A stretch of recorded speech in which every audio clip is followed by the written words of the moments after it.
All right? Foreclosure. Foreclosure for us, for some people, it's not the last resort. For some note investors, boom, they want the house, period. For us, it's a last resort. We don't really want the property back. We want to help families. We want to keep people in their properties, and we want to make a profit doing it. But oftentimes we buy vacant properties, right? The borrower's already abandoned it. They've been so beat up by the bank, they've already left. Or the borrower is deceased. Funny little story. I was talking with Craig a little while back, and there was a loan modification that had been put in place on a note that we bought. And it was a very small interest rate and a very small payment. And and I'm sorry to do this, but he didn't know. He said, I don't understand how somebody could not pay on a 2% interest payment and a $300 a month mortgage payment. And I looked at him very kindly and I said, well, it's kind of hard to do if you're deceased. So, so know, that if a borrower is deceased, they're not going to prepay you, right? That would be a trick. So, anyway, we do have that. Probate in this case? Generally not, no. It's usually. And again, that's something that your loss mitigation team is going to be able to help you with. If there are heirs and if there is a snafu, then you will be able to figure that out. And also, when you're doing the collateral file, you'll know if the borrower is deceased, because generally will be provided through the O&E with a death certificate, because those are recorded in the county as well. Yeah, think through the process. If the borrower is deceased and it's $100,000 property and the note is still $80,000, either the heirs are going to want the house and we'll need to clear that up, or they don't want the house. And if they don't want the house, then it's easy to go through the probate judge and say, here's the deal. We're going to foreclose on it, and you get the property in spite of the fact that it might be in probate. Yeah. And the probate judge generally will release it from probate, and away you go. Yeah. And generally probate, and again, I'm not an attorney, but generally if you're going to have an issue with probate, it's because it's actually an active loan and the borrower had been paying at least until the point that they died, or it's free and clear. So generally for our purposes, it's not a hang up that we see. Okay? Exactly, just deal with it. All right. Direct the servicing company or the loss mitigation team to initiate the foreclosure process. Again, insurance first, foreclosure second. Foreclosure process is very state specific. You either your loss mitigation head will reach out to a licensed attorney in a judicial foreclosure state to act on our behalf, and they will be the liaison between us and that attorney. So even when our loss mitigation team hires an attorney out of state, I don't have to talk to them. Our head of loss mitigation talks to them. He's our liaison. Use your team. Make sure your time is valuable. It's valuable. Make sure you use it wisely. Judicial foreclosure states usually will incorporate an attorney, because you have to go to court to get a judgment from a judge to proceed with your foreclosure. Then once you do that, the sheriff will come in and you'll get a sheriff's sale date. Okay, so you have to have the judgment in hand, then you go to the sheriff and the sheriff sets an auction date. In a foreclosure, there's always an auction, or whether it is through in a deed of trust state like California, a trustee handles the auction. And sometimes trustees are attorneys and sometimes they're not. Okay, but your loss mitigation team is going to be your liaison in this matter, so make sure to use your team. Did you have? Yep. Sorry. That's okay. If that's the case, does that mean it goes to sheriff's sale and we don't have all these other options if we foreclose? I'm not sure I understand your question. So if you and it's in a state, right, where now there's a sheriff's sale, there's a sheriff's sale on every foreclosure. Mm-hmm. No, the sheriff's sale is part of the foreclosure process. There's an auction. There's always an auction in a always an auction. foreclosure. Okay, and how is the pricing set for, That's a great question. We actually set the pricing. We set the minimum bid. Certain states, again, foreclosure is very state specific. So certain states will have a requirement of a minimum bid. For Ohio, for example, in Ohio, the sheriff gets 3 quote-unquote independent appraisals of the property to determine what the value is. And by state law, the minimum bid is 2/3 of At the least. average.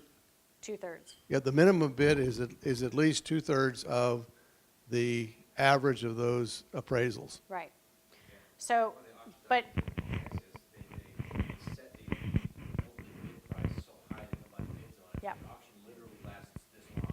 We're opening this auction, we're opening this house at $130,000. Right. Going once, going twice, sold, going back again for $130,000. The next property is gonna be, and it is that fast, just so you know. and they So, never really wanted to so- start that auction, but they have to take the legal steps to Okay. try. here's, So, I'm sorry. That's So my okay. question is, if they set it at 40,000, but I can sell it to a flipper for 50,000, am I at a loss because I have to sell it for 40,000 because the sheriff said? No. You can set the minimum bid That's what to I'm be, trying to to get. be 50,000. yeah, And if nobody bids on it, see, your bid it doesn't cost you anything because you're owed $80,000 on the Right. property. right. So, for instance, when I say it's state-specific and Ohio, and Joseph said Ohio has at least a minimum of 2/3 of the value of the property. Let's say that's 40,000, but we don't want to start the bid. Maybe we paid, 35,000.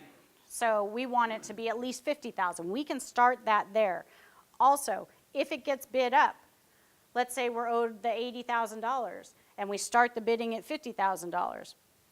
And the bids, we've got competing bidders and it goes up to $81,000. We only get 80,000. That's what's owed us. Okay? The other $1,000 goes back to the borrower. Okay? Okay. So again, this is all very unique to you as an investor. If you don't want to end up with the property, set the bid low enough that you're still going to make a profit, but that it's going to sell to a third party. If you want the property, set the bid high. Or if it's so high that you're going to make a lot of money and you're happy with walking away with that lot of money, yeah, do it that way. All right. Monitor the foreclosure process, follow up with the service company and the attorney frequently. This is where it becomes key to make sure that your attorney has checked for bankruptcy. Because when people know that a foreclosure date is happening, what do? They file for bankruptcy.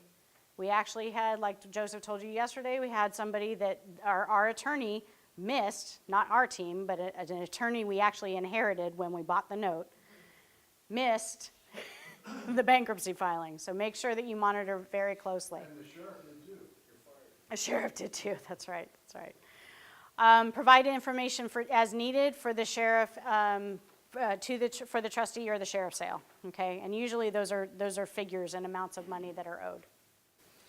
Monitor the sale process, follow up with the new service company and the attorney frequently. Upon completion of the foreclosure sale. Weekly. That's what I would suggest, at a bare bones minimum every 10 days. When you guys go, as part of your philosophy and strategy, and do a foreclosure, if there's, say, you have to kind of, will you keep 5 of them, or will you try to get rid of all of them? It depends. There's no formula you have that just says, this fits into our profile, so we'll keep this. This doesn't fit into our profile, so we'll get rid of it. Yeah, for instance, there are some properties that we know a fix and flipper is going to buy it. We know that it needs work, and so, we'll try and sell it to a fix and flipper. If we can, and the beauty part about selling to a fix and flipper is that, we know it's going to be fairly short term. So we have another opportunity here to generate a chunk of cash as a down payment, maybe even some points. Because we own it outright, we can. That's right, and a little higher interest. Again, don't gouge. Pigs get fat and hogs get slaughtered, right?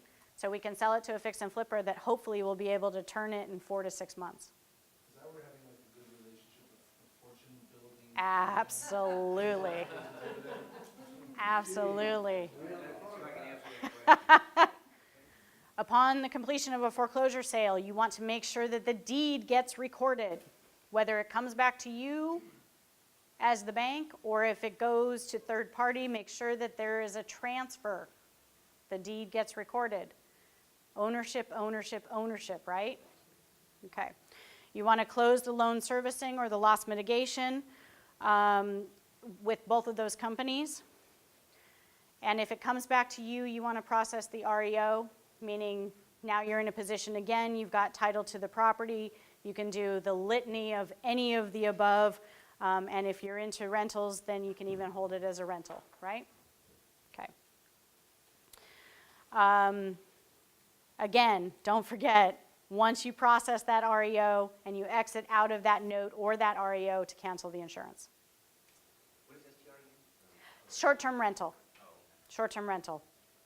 Yes, Gong. Yes, I have one question. So I wonder, what's the bankruptcy might impact the foreclosure process? I know that's very nasty.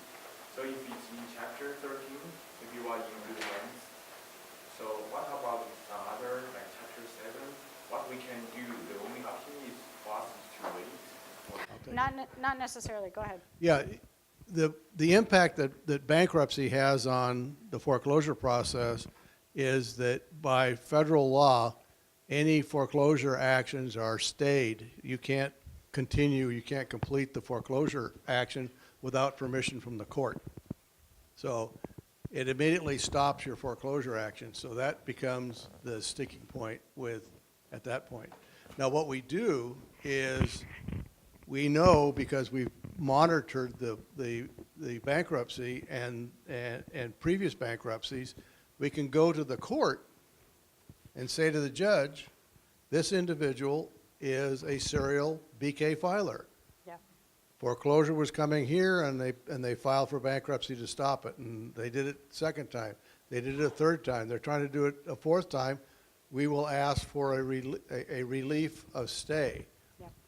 which means the judge will order the stay to be released so that we can continue with our foreclosure, Right. because we got a bad actor in terms of that particular borrower and bankruptcy. So that's, Federal judges do not like to be played with. Right. And a serial BK filer, understand, all bankruptcies in federal court, in front of a federal judge. They do not like people that play games.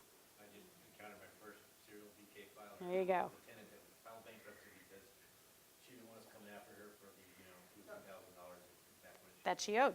Exactly.